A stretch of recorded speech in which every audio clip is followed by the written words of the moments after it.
Hello विद्यार्थी मित्रों, આજના વિડીયોમાં આપણે ધોરણ 6 સામાજિક વિજ્ઞાનમાં પહેલો પાઠ જે છે પૃથ્વી પર સ્થાનોની સ્થિતિ એની સ્વાધ્યાય પોથીનું સોલ્યુશન જોઈ રહ્યા છીએ। તો આપણે ટાઈમ વેસ્ટ ના કરતા આ સ્વાધ્યાય પોથીનું સંપૂર્ણ સોલ્યુશન જોઈશું। અને મિત્રો, આ તમારે વિડીયો જે છે એ બહુ ઇમ્પોર્ટન્ટ રહેવાનો છે, તો છેલ્લે સુધી જોજો। પહેલું છે, નીચેના દરેક પ્રશ્નના ઉત્તર માટે આપેલા વિકલ્પોમાંથી સાચો વિકલ્પ શોધી તેનો ક્રમ અક્ષર પ્રશ્નની સામે આપેલા ચોરસમાં લખો। તો પહેલામાં છે, તમારા શહેરમાં અજાણ્યા સ્થળે તમે કોની મદદથી જઈ શકો છો? તો નકશાની, સી આવશે। બીજું છે, નકશો કોને શોધવા માટે ખજાનાની માર્ગદર્શિકા છે? તો સ્થળોને, સી ઓપ્શન આવશે। ભારતમાં રાજ્યો, કેન્દ્ર શાસિત પ્રદેશો અને તેમના પાટનગરને દર્શાવવા નકશાને તમે કયા પ્રકારનો નકશો કહેશો? તો એને રાજકીય નકશો કહેવાય, બી ઓપ્શન આવશે મિત્રો। ચોથું, દક્ષિણ પશ્ચિમ દિશાને કઈ દિશા ડાયરેક્શન કહે છે? તો ડી નૈઋત્ય। પાંચમું, ભારતના કયા વિભાગે ભારતના નકશા માટે રૂઢ સંજ્ઞાઓનો એક સંગ્રહ નક્કી કરેલ છે? તો સી ભારતીય સર્વેક્ષણ વિભાગે। આ છઠ્ઠામાં જે દેખાય છે આ કઈ રૂઢ સંજ્ઞા છે? તો સી નદીની છે। સાતમાં જે દેખાય છે આ કઈ રૂઢ સંજ્ઞા છે? તો બી મંદિરની। આઠમામાં જે દેખાય છે આ એ કઈ રૂઢ સંજ્ઞા છે? તો સી રેલવે લાઇનની। પછી નવમામાં, અક્ષાંશની રેખાઓ ભૂમધ્ય વિષુવવૃત્ત રેખાથી સમાનાંતર કઈ દિશામાં જાય છે? તો એ પૂર્વથી પશ્ચિમ। પૃથ્વી પર ઉત્તર કે દક્ષિણ તરફ આગળ વધતા અક્ષાંશના વર્તુળો કેવા થાય છે? નાના થતા જાય છે। મુખ્ય રેખાંશ પ્રાઇમ મેરિડિયનને કઈ રેખા પણ કહેવામાં આવે છે? ગ્રીનિચ રેખા, એ ઓપ્શન આવશે। લગભગ 1500 વર્ષ પહેલાં કયા પ્રખ્યાત ખગોળશાસ્ત્રી ઉજ્જૈનમાં રહેતા હતા? તો બી વરાહમિહિર। કયા બે નિર્દેશકોની મદદથી પૃથ્વી પરના કોઈ ચોક્કસ સ્થળને દર્શાવી શકાય છે? અક્ષાંશ અને રેખાંશ। 14 નંબર છે, પૃથ્વી પોતાની ધરી પર કેટલા કલાકમાં એક ચક્કર પૂરું કરે છે? એ 24 કલાકમાં। આંતરરાષ્ટ્રીય દિનાંતર રેખા કેટલા રેખાંશ પર છે? તો ડી 180 ડિગ્રીના। જો ગ્રીનિચ રેખામાં બપોરના 12 વાગ્યાનો સમય હોય તો દરેક 15 ડિગ્રી રેખાંશ પર સ્થાનિક સમયમાં કેટલો ફેરફાર થાય છે? તો બી પૂર્વમાં 1 કલાક વધે અને પશ્ચિમમાં 1 કલાક ઘટે। યોગ્ય શબ્દો કે અંકો વડે નીચેના વિધાનોની ખાલી જગ્યા પૂરો। વિષય આધારિત નકશા ચોક્કસ પ્રકારની માહિતી પ્રદાન કરે છે। કોઈપણ નકશામાં 3 મુખ્ય ઘટકો હોય છે। ભારતીય સર્વેક્ષણ વિભાગે ભારતના નકશા માટે રૂઢ સંજ્ઞાઓ એક સંગ્રહ નક્કી કરેલ છે।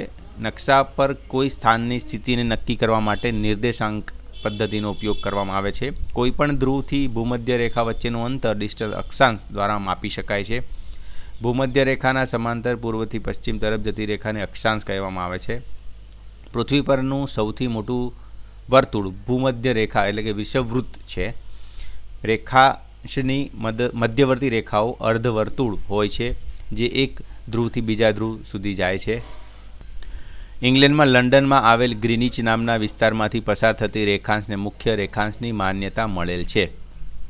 ગ્રીનિચ રેખાના 0% મુખ્ય રેખાંશને પ્રમાણ સમય તરીકે ચિહ્નિત કરાયેલ છે। વિષુવવૃત્તથી ધ્રુવો તરફ જતા અક્ષાંશ એ અંતરનું એક માપ છે। પૃથ્વીને ગ્રીનિચ રેખા પશ્ચિમ અને પૂર્વ ગોળાર્ધમાં વહેંચે છે। પૃથ્વીને વિષુવવૃત્ત ઉત્તર અને દક્ષિણ ગોળાર્ધમાં વિભાજિત કરે છે। પ્રાચીન ખગોળશાસ્ત્રમાં ઉજ્જૈનની મુખ્ય રેખાનો ઉપયોગ થતો હતો। ભારતીય પ્રમાણ સમય ઇન્ડિયન સ્ટાન્ડર્ડ ટાઈમ ગ્રીનિચના સ્થાનિક સમય કરતાં 5 કલાક અને 30 મિનિટ આગળ છે। આપણે લખીએ છીએ ને GMT + 5:30 એના માટે। સમય ક્ષેત્ર ટાઈમ ઝોનને વિભાજિત કરતી રેખાઓ સંપૂર્ણપણે સીધી નથી હોતી, જરૂર પડે ત્યાં આડી અવળી કરી શકાય છે। નીચેના વિધાનોમાંથી ખરા ખોટા કરો, નિશાની કરો।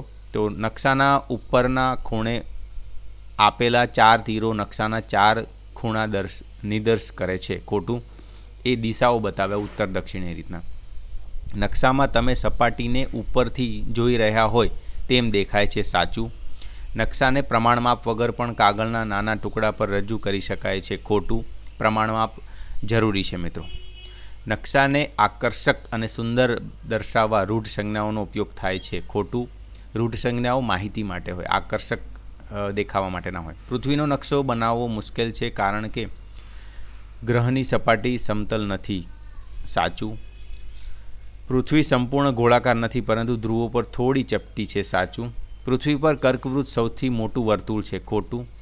અક્ષાંશ અને આબોહવા વચ્ચે સંબંધ હોય છે, સાચું. અક્ષાંશ અને રેખાંશ પૃથ્વી પરના કોઈ ચોક્કસ સ્થળને દર્શાવે છે, સાચું. ભારતનો પ્રમાણ સમય ગ્રીનિચ રેખાને આધારે નક્કી કરવામાં આવે છે, ખોટું. ગ્રીનિચ રેખાથી પૂર્વમાં આગળ વધતા દરેક 15 ડિગ્રી રેખાંશ સ્થાનિક સમય 1 કલાક વધે છે, સાચું. આંતરરાષ્ટ્રીય દિનાંતર રેખા વાંકી ચૂકી છે, સાચું. હવે અહીંયા જોડકા આપ્યા છે. 0 ડિગ્રી તો એમાં આવશે 3 વિષુવવૃત્ત. 0 ડિગ્રી રેખાંશ તો એમાં 4 નંબર ગ્રીનિચ રેખા. 180 ડિગ્રી રેખાંશ એની અંદર આવશે 5 નંબર આંતરરાષ્ટ્રીય દિનાંતર રેખા. 90 ડિગ્રી ઉત્તર અક્ષાંશ એમાં ઉત્તર ધ્રુવ અને 90 ડિગ્રી દક્ષિણ અક્ષાંશ એમાં આવશે દક્ષિણ ધ્રુવ. હવે અહીંયા પ્રશ્નોના જવાબ આપેલા છે. નીચેના પ્રશ્ન 1-2 વાક્યમાં ઉત્તર લખો. ભૌતિક નકશો કોને કહે છે? તો કુદરતી બાબતો જેવી કે પર્વતો, મહાસાગરો, નદીઓને દર્શાવવા નકશાઓને ભૌતિક નકશા કહે છે. રાજકીય નકશા કોને કહે છે? ગામ, શહેર, તાલુકા, જિલ્લા, રાજ્ય, દેશ, ખંડ, વિશ્વ વગેરેની સરહદો દર્શાવતા નકશાને રાજકીય નકશા કહે છે. નકશાના મુખ્ય ઘટકો કેટલા અને કયા કયા છે? નકશાના મુખ્ય 3 ઘટકો છે, અંતર, દિશા અને રૂઢ સંજ્ઞાઓ. પ્રમાણમાપ એટલે શું? પ્રમાણમાપ એટલે નકશા પરના કોઈ પણ 2 સ્થળો વચ્ચેનું અંતર અને પૃથ્વી સપાટી પરના તે જ સ્થળો વચ્ચેના વાસ્તવિક અંતર વચ્ચેનું પ્રમાણ છે.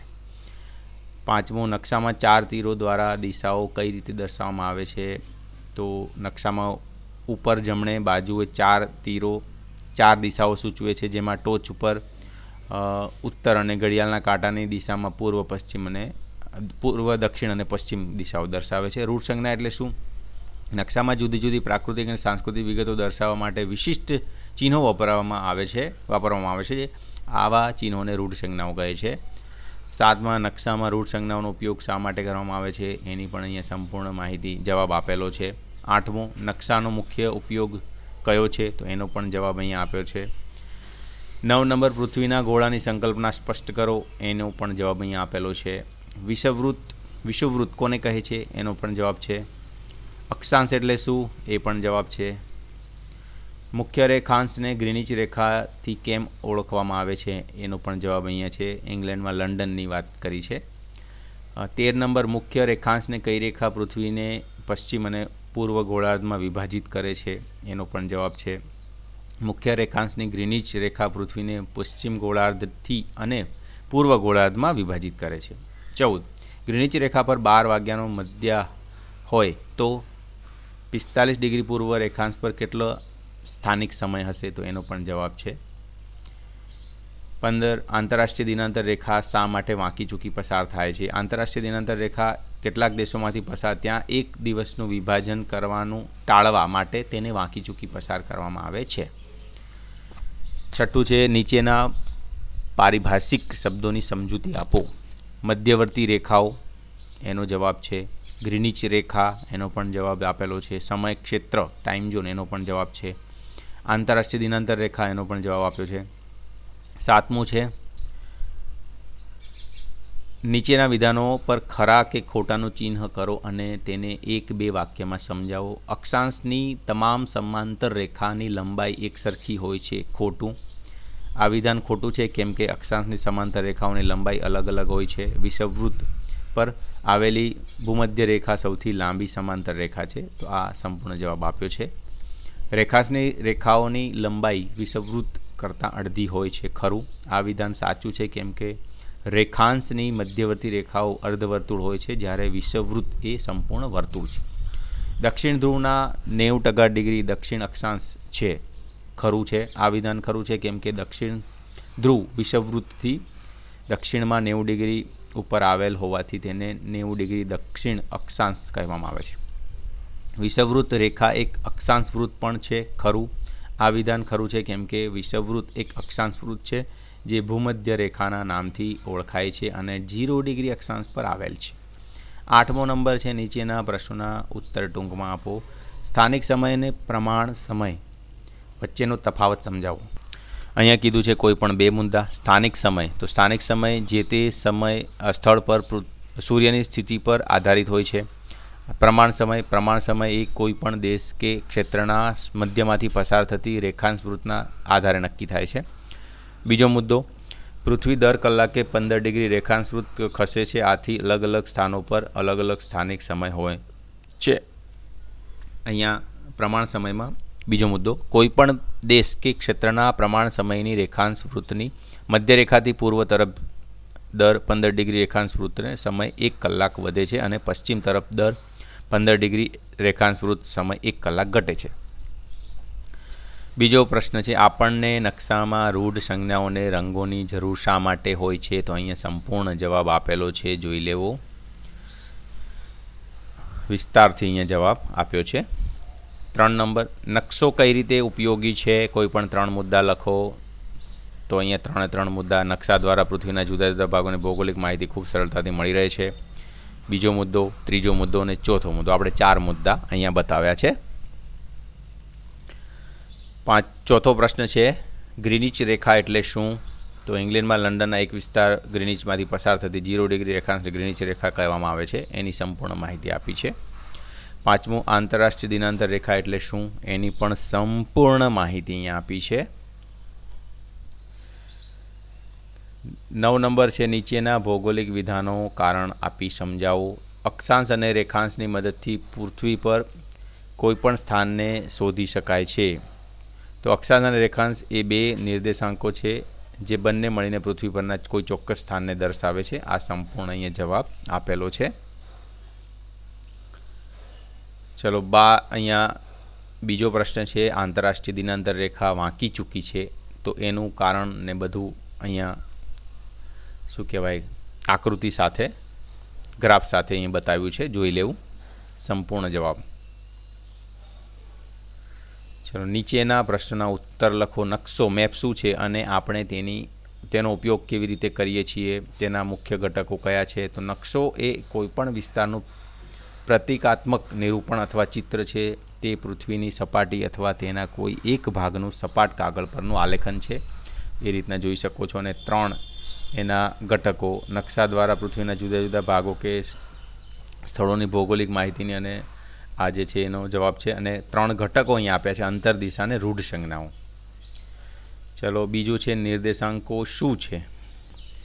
પૃથ્વી પરના કોઈપણ સ્થાનને ચિહ્નિત કરવા માટે અક્ષાંશ અને રેખાંશનો ઉપયોગ કેવી રીતે કરી શકાય? તો નિર્દેશાંકો સંખ્યાઓની સમૂહ છે જે પૃથ્વી પરના સ્થાનોને શોધવામાં મદદ થાય છે. અક્ષાંશ અને રેખાંશ અંકોનો ઉપયોગ નિર્દેશાંક તરીકે કરવામાં આવે છે. પૃથ્વી પરના કોઈપણ સ્થાનને ચિહ્નિત કરવા માટે અક્ષાંશ અને રેખાંશનો ઉપયોગ નીચે દર્શાવ્યા મુજબ કરી શકાય છે. તો અક્ષાંશ ભૂમધ્ય રેખાથી કોઈ સ્થાન ઉત્તરમાં કે દક્ષિણમાં કેટલું દૂર છે તે અંતરને માપે છે. રેખાંશ મુખ્ય રેખાંશથી કોઈ સ્થાન પૂર્વમાં કે પશ્ચિમમાં કેટલું દૂર છે તે અંતરને માપે છે. અક્ષાંશ અને રેખાંશ એ બે નિર્દેશાંકો મળીને પૃથ્વી પરના કોઈ ચોક્કસ સ્થળને દર્શાવે છે અને અંગ્રેજીમાં લોંગિટ્યુડ અને લેટિટ્યુડ કહેવામાં આવે છે. ઉદાહરણ તરીકે દિલ્હી 21 ઉત્તર અક્ષાંશ અને 77 ડિગ્રી પૂર્વ અક્ષાંશ પર આવેલ છે. આ 2 નિર્દેશાંકો મદદથી જાણી શકાય.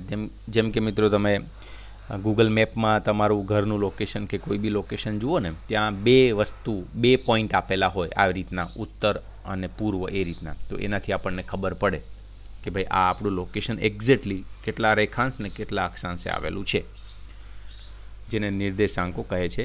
તો આ રીતના જુઓ વિદ્યાર્થી મિત્રો, સંપૂર્ણ આપણે સામાજિક વિજ્ઞાનની જે પહેલો પાઠની સ્વાધ્યાય પોથીનું સોલ્યુશન જોયું. આ પ્રવૃત્તિઓ જે છે એ તમારે જોઈ લેવી. તો આ વિડીયો કેવો લાગ્યો કોમેન્ટ કરીને કહેજો. અને આ વિડીયોની PDF તમારે જોઈતી હોય તો આપણી ટેલિગ્રામ જે ચેનલ છે એ જોઈન કરી લેવી, જેની લિંક હું ડિસ્ક્રિપ્શનમાં આપી દઉં છું. ધન્યવાદ.